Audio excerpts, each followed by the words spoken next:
옆에 계신 분 한번 인사하실까요? 오늘도 말씀과 함께 승리합시다. 오늘도 말씀과 함께 승리합시다. 말씀과 함께하는 승리가 있기를 진심으로 축원합니다. 주신 말씀을 가지고 성도의 라이프 스타일이라는 제목으로 말씀 증거하겠습니다. 자, 이제 오늘 이제 요한계시록 14장의 내용은 반전의 이야기가 등장합니다. 14만 4천이라는 구체적인 숫자를 기록하면서 이게 구원받은 자의 완전수 14만 4천 명. 그래서 예수 믿는 모든 자들이 다 이 14만 4천에 들어가는 거예요. 그러니까 숫자의 의미가 아니라 상징의 의미. 모든 구원받는 자들, 이게 20억이 될 수도 있고 30억이 될 수도 있고 이제 그런 개념이죠. 근데 12장 13장에 보면은 영적인 전쟁 부분들이 쭉 등장했죠. 천상에서 어떤 일이 있었고 또 지상에서 무슨 일이 있었고, 그래서 어제는 설교의 제목을 666이 아니라 14만 4천이다. 그래서 이마에 표를 받았다, 짐승의 숫자다, 뭐 이렇게 얘기했는데, 이거는 하나님의 완전함인 7에 미치지 못하는 모든 것들을 6이라고 표현했다. 그러니까 7을 흉내내는데 아무리 노력해도 하나님의 완전함에는 이르지 못하고 항상 불량이죠. 그래서 불량률이 0%, 불량률이 전혀 없어야 이게 제대로 된 성능을 발휘하잖아요. 그러니까 불량이 0.1%만 있어도 이거는 불량이라서 제대로 판매할 수가 없죠. 문제가 생겨요. 그래서 7에 이르지 못하는 6이다 해가지고 666이라는 거는 구원받지 못한 자들, 하나님을 흉내만 내고 모방을 내되 결코 구원에 이르지 못하는 자들을 666이라는 이제 단어로 표시를 했습니다. 이제 오늘은 이제 그 다음 이야기로 이러한 영적 전쟁이 있지만 이제는 하나님께서 대역전의 이야기를 쓰시는 거예요. 14만 4천의 뭐 노래라고도 하기도 하고, 오늘 읽었던 이 부분을 저는 조금 더 쉽게 우리 성도들의 그 생활의 그 방식이 어떻게 되는 거냐, 오늘 본문에서 저는 그 절마다 한 3가지로 말씀을 좀 전할 텐데, 예수 믿는 크리스찬, 예수 믿는 성도들의 삶은 이러하다. 첫 번째, 두 번째, 세 번째로 해서 2절, 3절, 4절의 내용을 갖고 한번 말씀을 한번 전하겠습니다. 자, 첫 번째, 그렇다면 성도들의 라이프 스타일 첫 번째 특징은 뭐냐? 2절 한번 읽겠습니다. 자, 14장, 계시록 14장 2절, 내가 시작.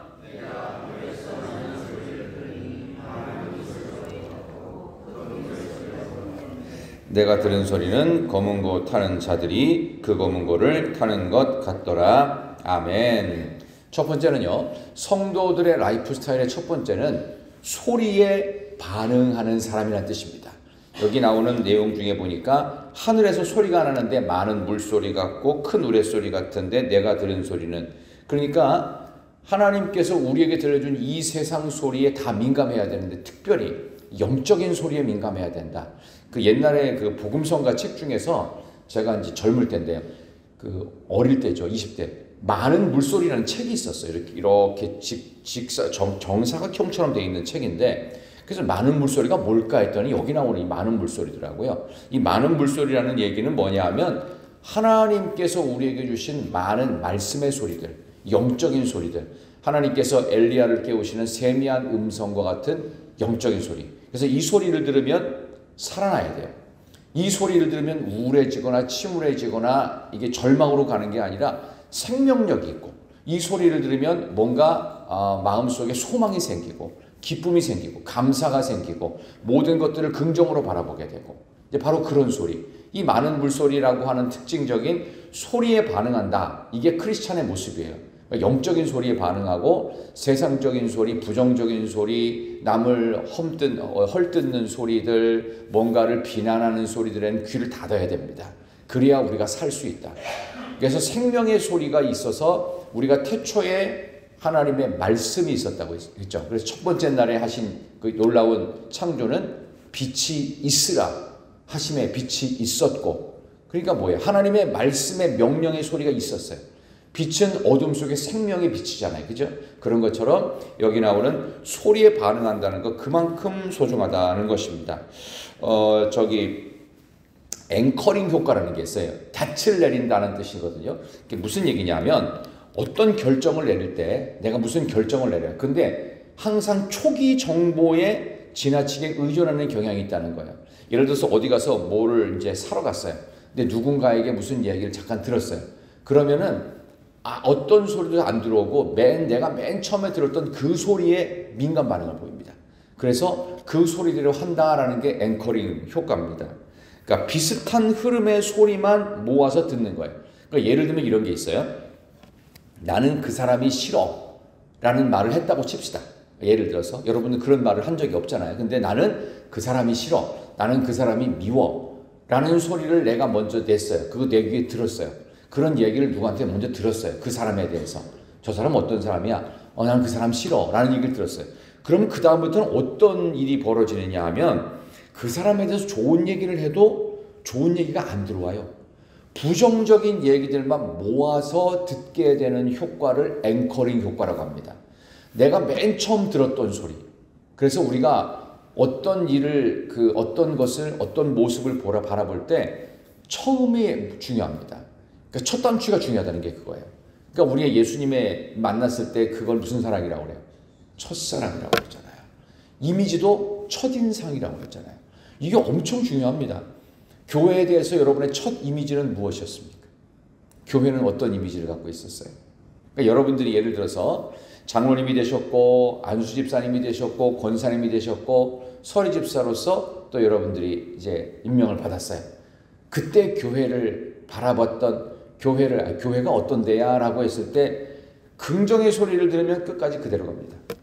근데 부정적인 얘기를 듣잖아요. 거의 그대로 갑니다. 이걸 앵커링 효과라고 그래요. 여기 나오는 많은 물소리, 하늘에서 나는 소리가 어떤 소리겠어요? 어둠 속에 빛이 있으라 생명에 명령하는 소리입니다. 근데 이걸 우리가 부정적으로 바라보게 되잖아요. 그러면은 교회는 이상한 데가 돼요. 그러니까 교회는 엉뚱한 이미지를 갖게 됩니다. 무엇으로 어떻게 배우느냐 대단히 중요합니다. 여러분의 신앙의 기초가 무엇인지를 잘 보십시오. 그래서 하나님의 생명의 소리에 제대로 반응해야 됩니다. 부정적인 소리에는 반응을 하시면 안 돼요. 그거는 아니야. 생명의 공동체야. 이것은 주님의 몸이야. 함부로 할 수 없어. 쉽게 평가할 수 없어. 세상의 기준과 상식과 합리성과 시대정신으로 교회를 함부로 판단해서는 안 됩니다. 어떤 정치인이 지금 정부, 이전 정부에서 그런 얘기를 한 걸 제가 들었어요. 교회를 손봐야 되겠다는 거예요. 물론 교회는 완벽하지 않습니다. 그래서 하나님 앞에서 부족한 모습들이 많죠. 그러나 세상이 함부로 손볼 정도로 교회가 문제가 있는 곳은 아닙니다. 세상은 죄악의 온상이에요. 근데 죄악의 온상이 교회에 대해서 이러쿵저러쿵 손을 보겠다? 진짜 굉장히 불쾌했었습니다. 여러분도 그래야 돼요. 교회에 대하여, 목회자에 대해서 함부로 판단하는 것에 대해서 귀를 닫으셔야 돼요. 그렇게 하면 안 됩니다. 왜? 교회는 예수 그리스도의 핏값으로 산 생명 공동체. 이 앵커링 효과가 잘못된 거예요. 소리를 잘 들어야 돼요. 아무 소리나 들으면 안 돼요. 아무나 만나서도 안 되고요. 아무 소리나 들었어도 안 됩니다. 예수 믿는 사람은 들어야 될 소리가 있어요. 그리고 반응해야 될 소리가 있어요. 그래서 영적으로 반응해야 되고 영적인 소리를 듣고 생명 있는 소리를 들어야 됩니다. 예를 들어서 여러분들이 만약에 자녀예요.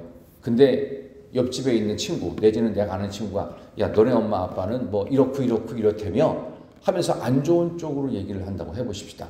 물론 엄마한테 두들겨 맞기도 하고 아빠한테 혼나기도 하고 욕도 얻어먹었다고 쳐요. 근데 그렇게 잘 안 하잖아요. 그렇지만 부모를 욕하면 여러분들이 어떻게 하겠어요? 그래 우리 아버지는 문제가 심각해. 우리 엄마는 없어졌으면 좋겠어. 이렇게 반응하나요? 이건 자식이 아니에요. 아무리 부모가 못났어도요. 자식은 그렇게 하지 않습니다. 하물며 예수님의 핏값으로 사신 교회에 대해서 함부로 평가한다? 아닙니다. 잘못된 겁니다. 들어야 될 소리를 들어야 돼요. 그래서 우리는 소리에 민감 반응해야 된다. 어떤 소리? 생명의 소리.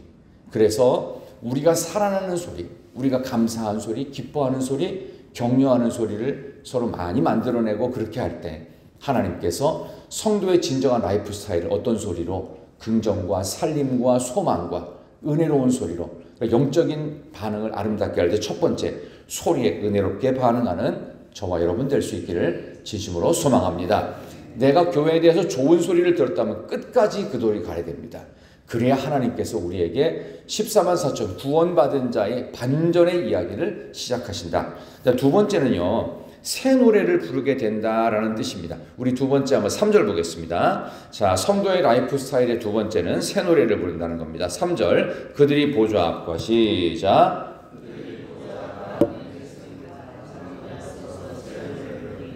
땅에서 속량함을 받은 14만 4천 밖에는 능히 이 노래를 배울 자가 없더라. 아멘.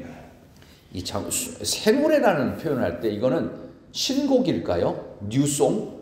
그러니까 새롭게 만들어진 노래. 그래서 저는 옛날에 그 20대 시절에 30대 시절에는 기타 치면서 찬양의 노래를 무지 많이 했어요. 그래서 옛날에는 음악 할까 막 그런 생각도 했었는데 어쨌든 그러다 보니까 이게 찬양의 노래를 하도 많이 하다 보면요. 이게 새 노래를 부르고 싶어요. 그러니까 안 불렀던 찬양을 좀 하고 싶은 그런 유혹에 시달려요. 유혹. 물론 똑같은 노래를 뭐 하는 거가 잘못된 것은 아니지만 실제로 여러분들 70년대, 60년대 부흥회 할 때 똑같은 찬양을 30번씩 해본 기억은 혹시 나십니까? 엄청나게 했어요. 똑같은 노래를 해서. 뭐 오늘 부른 것처럼 이 눈에 아무 증거 아니 배워도 그 다음에 구주의 십자가 보혈로 죄짐 맡은 우리 구주 이거를 뭐 20번 30번씩 계속 불렀는데요. 그렇게 은혜가 됐었어요. 뭐 악기가 제대로 있던 게 아니에요. 북치고 막 불렀던 기억도 지금도 생생한데 이 새 노래가 뭐냐? 새 노래가 뉴송이냐? 새롭게 만들어진 노래냐? 그런 의미도 될 수 있겠지만 근본적으로 성령이 역사하여 새로운 마음으로 부르는 노래를 말합니다. 1970년대 우리나라에서 엑스플로러가 있었어요. 빌리그레암 목사님이 저기 서울역, 서울 그 옛날에는 516 광장이라고 했죠. 여의도 광장을 거기에 뭐 100만 명이 모였나요? 엄청 많이 모였죠. 뭐 저는 어릴 때라서 기억은 잘 안 납니다만은 어쨌든 1970년대에 그때 베를린 장벽이 아직 무너지지 않을 때, 동서독이 갈라져 있을 때, 그때 빌리그레암 목사님이 독일 가서 베를린 집회를 한 적이 있어요. 부흥 집회. 근데 그때 유명한 가수 두 사람이 있었어요. 킴 윅스라고 해서 입양간 그 독일 국적을 가진 한국 사람이었어요. 맹인이었어요. 근데 우리나라는 이렇게 장애를 가진 아이들은 입양을 거의 안 합니다. 근데 그래도 기독교 정신이 있는 유럽 같은 나라들은요, 미국 같은 나라들은요, 장애가 있는 애들도 입양을 해요. 그래서 앞이 안 보이는 아이들, 그 다음에 지체가 문제가 있는 애들, 그 다음에 정신지체가 있는 애들도 입양을 해서 잘 키웁니다. 근데 킴 윅스라고 하는 아이가 입양돼서 독일에서 자라났어요. 노래를 너무 잘합니다. 얼마나 잘하는지 그 사람의 노래를 듣잖아요. 그러면 다들 가슴이 막 뭉클해지는 거예요. 노래도 잘할 뿐만 아니라 영성이 있어요. 그래서 빌리그레암 목사님은 사실 집회를 다닐 때마다 이렇게 복음성가 가수들을 기가 막힌 사람들을 많이 데리고 다녀요. 그래서 빌리그레암 목사님이 설교는 뭐 대단한 건 아닌데 이 복음성가 가수들이 워낙 은혜롭게 찬양을 잘해가지고 빌리그레암 목사님의 이 집회는 말씀 집회가 아니라 말씀과 찬양 집회다. 막 이렇게 할 정도로. 근데 두 번째 나온 가수가 있었습니다. 우리나라 사람입니다. 여러분 이름을 대면 딱 알아들어요. 누군지. 킴 윅스라는 입양된 맹인 가수가 감동의 찬양을 부르고 나서 두 번째 한국 사람이 올라갔습니다. 누구냐 하면 조영남 씨입니다. 혹시 그 영상 보신 분 있는지 모르겠는데 올라갔거든요. 이게 유명한 사건입니다. 올라갔는데 이 사람이 이제 빌리그레암 목사님한테 당신 그러지 말고 목사가 되라. 그래서 신학 좀 하다가 중간에 그만뒀잖아요. 그죠? 뭐 그게 조영남 씨거든요. 조영남 씨가 노래를 굉장히 잘합니다. 뭐 여러분도 아실 거예요. 옛날 뭐 트윈폴리오에서도 부르고 뭐 어쨌든 옛날 세바 씨 같은 데 보면 뭐 그런 거 어쨌든 엄청나게 잘하는 가수 조영남 씨인데 올라갔어요. 근데 이분 독특한 특징이 있죠. 막 몸을 좀 건들건들 하고서 막 그러잖아요. 근데 찬양을 못해요. 못해. 왜 못하는 줄 아세요? 영적인 분위기에 눌려서 못하는 거예요. 노래는 특히 찬양은 아무나 쉽게 부르는 게 아닙니다. 찬양에는 영성이 있어야 돼요. 그러니까 찬양대 설 때는요, 기도 많이 해야 됩니다. 찬양단 설 때도요, 그냥 서는 게 아니에요. 하면서도 기도를 하겠지만요, 준비할 때도 기도를 많이 해야 돼요. 그러니까 조영남 씨 이 사건을, 유명한 사건이 됐는데, 나중에 그러더래요. 노래가 안 나오더라는 거예요. 아니, 이 사람이 얼마나 많이 노래를 했던 사람인데, 그런 정도 자리에 가서 노래를 못 부르겠어요. 탁월하게 잘할 수 있음에도 불구하고 영적인 분위기에 압도가 돼가지고 노래 말 한마디가 못하고 그냥 내려온 사건이 있었어요. 그런 점에서 찬양이 힘차게 나올 수 있는 교회, 우리 교회가 되기를 소망합니다. 찬양이 무기가 될 수 있는 교회가 우리 교회가 되기를 소망합니다. 자막을 스크린에 띄우지 않아도요, 끝까지 외워 부를 수 있는 노래가 나한테 많아야 돼요. 북한에 억류되었던 이면수 목사님이 그런 고백을 간증을 했던 적이 있습니다. 뭘 얘기했냐면 내가 찬송가 1절에서 2절 부를 때는 기억이 안 나더래요, 가사가. 그러니까 여러분들 어떠십니까? 가사 한 말이 끝까지 다 기억나는 찬양이 몇 곡이나 됩니까? 찬송가 보통 4절이잖아요. 1, 2, 3, 4절 정확하게 안 틀리고 다 부를 수 있어요. 가사. 이게 쉽지가 않더라고요. 근데 옛날에는 다 외워 불렀어요. 왠 줄 아세요? 30번씩 40번씩 부흥회 할 때 무작정 불렀어요. 그럴 때 은혜 받고 성령 받고 성령의 불 받고 방언 받고 예언의 능력 받고 믿음의 은사를 받고 병이 고치는 역사가 일어났고 그땐 다 불렀어요. 근데 지금은 안 불러요. 맨날 복음서만 불러요. 안 그래요? 맞죠? 수많은 교회들이 그냥 1절 겨우 있는 것만 부릅니다. 그것도 반복해서 부르죠. 그러니까 우리가 외워 부를 수 있는 찬양이 많아야 됩니다. 이게 새 노래를 부른다는 겁니다. 우리의 삶 속에 찬양이 무기가 되어야 할 줄 믿습니다. 여러분과 제가 복음성가를 부르든 찬송가를 부르든 상관없습니다. 외워 부를 수 있는 찬양이 많아야 됩니다. 예수 그리스도의 복음이 들어가져 있고 하나님을 노래하는 찬양들이 있는 그런 교회, 성도의 라이프 스타일의 두 번째는 새 노래, 영성이 있는 새 노래를 부를 수 있는 우리 교회 여러분 되시기를 진심으로 축원합니다. 마지막으로 하나 더 말씀을 드린다면 우리 4절 보겠습니다. 4절 이 사람들은 4절 시작.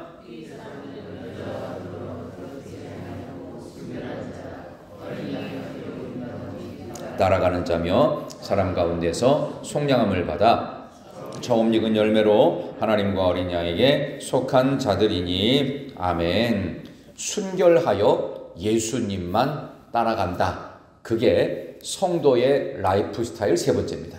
첫 번째는 소리에 민감 반응을 보여야 됩니다. 두 번째는요, 영적인 새 노래를 부를 수 있어야 돼요. 세 번째는 순결하여 예수님만 따라가는 사람. 그게 성도의 삶의 방식입니다. 성도의 라이프 스타일이 이래야 된다. 그래서 오늘 이 본문의 말씀을 이제 보면 볼수록 하나님께서 우리에게 어떻게 해야 되는지를 말씀하시죠. 우리는 이 세 가지 질문에 어떻게 답을 하시겠습니까?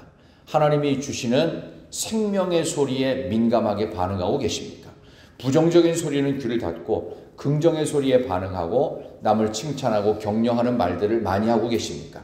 두 번째, 우리의 삶 속에 찬양이 무기가 되어져서 어디를 가든지 외워서 부를 수 있는 찬양이 있고 우리의 삶 속에서 흥얼거릴 수 있는 노래가 찬양으로 연결될 수 있습니까? 세 번째는 순결한 마음으로 오직 예수님만 따라가고 있습니까? 우리의 삶은 어떻습니까? 하나님과 영적으로 이게 소통이 잘 돼야 돼요. 요즘 소통이라는 코드 굉장히 중요하고 한데 어떤 사람과 이야기를 할 때 그 사람의 어려움을 해결해 줄 수는 없습니다. 솔루션이 나오지는 못해요. 그러나 그 사람과 진짜 소통이 되려면 어떻게 되냐? 그 사람의 말에 공감을 해줘야 돼요. 아, 그러냐? 그랬습니까? 그렇게 힘들었니? 많이 어려웠겠다. 많이 아팠겠다. 거기 받아치지만 하지 말고 그건 문제가 있는 거야. 그건 잘못된 거야. 라고만 하지 말고 일단 잘 받아주고 소통이 돼야 됩니다. 우리나라에 그 3대 이혼 사유가 있다고 하죠. 첫 번째 폭행이고요. 두 번째 불륜이고요. 세 번째는 도박입니다. 근데 이것보다 더 중요한 진짜 이유가 있다고 변호사들이 얘기합니다. 이혼 중지하는 변호사들이. 이혼을 가장 많이 하는 실질적인 사유가 뭔 줄 아세요? 부부간에 말이 안 통해서요. 말이 안 통해서. 언어가 달라서가 아닙니다. 서로 받아들여지질 않는 거예요. 예수님을 따르는 사람은 또 영적인 새 노래를 부를 수 있는 사람은 그리고 하나님의 생명의 소리에 반응하는 사람은요. 소통이 가능합니다. 들어줄 수 있어요. 그러면서 온유한 심정으로 잘못된 부분들은 교정해 줄 수도 있습니다. 우리는 하나님과 얼마나 친밀하십니까? 진정한 성도의 라이프 스타일을 갖고 계십니까? 여러분의 노래는 과연 끊어지지 않고 하나님을 향한 영적인 노래로 계속 불려지고 있습니까? 우리 교회가 그렇게 찬양이 무기가 되는 강력한 교회가 되기를 원합니다.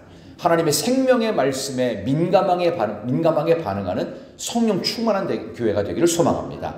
그리고 오직 순결하여 예수님만 따라가고 세상 따라가지 않고 세속 따라가지 않고 세상에 물들지 않고 오직 예수님만 따라가는 순결한 영혼으로 오늘도 내일도 믿음으로 예수 믿는 사람이 다르구나. 저 사람은 예수 믿는 사람이 분명해. 라고 하는 평가를 받을 수 있는 그런 저와 여러분이 되기를 진심으로 소망합니다. 구원받은 자 14만 4천의 반전의 노래를 오늘 우리는 살폈습니다. 이 내용을 통해서 우리가 이 세상을 이길 세 가지 힘입니다. 하나님의 말씀의 소리에 반응하십시오. 그리고 영적으로 새 노래를 부르며 힘차게 찬양하며 오늘 하루도 시작하시기를 소망합니다. 그리고 순결하여 오직 예수님만 따라가고 세상 따라가지 않는 믿음의 사람으로 우리 삶의 라이프 스타일이 복되고 은혜롭고 기쁘고 늘 감사하는 모습으로 살아갈 수 있기를 진심으로 축원합니다. 하나님 감사합니다. 변치 아니하시는 하나님의 은혜로 우리가 세상 속에서 영적인 전쟁을 많이 치르고 있습니다. 그럼에도 불구하고 성도의 삶의 방식, 라이프 스타일은 하나님의 말씀과 생명의 소리에 민감하게 반응하는 줄로 믿습니다. 하나님 영적으로 새 노래를 매일매일 부르는 사람이 되게 하여 주시옵소서. 순결하여서 오직 예수님만 따라갈 수 있는 은혜의 삶으로 오늘 목요일 하루도 복되게 하여 주시옵소서. 우리의 첫 노래를 이 눈에 아무 증거 아니 배워도 믿음만을 가지고서 늘 걷겠다고 오늘 말씀을, 이 가사를 우리의 신앙의 고백 삼아서 우리의 노래 삼아서 오늘 하루도 승리하는 간증으로 마무리하게 해주시기를 예수 그리스도의 이름으로 기도드리옵나이다. 아멘.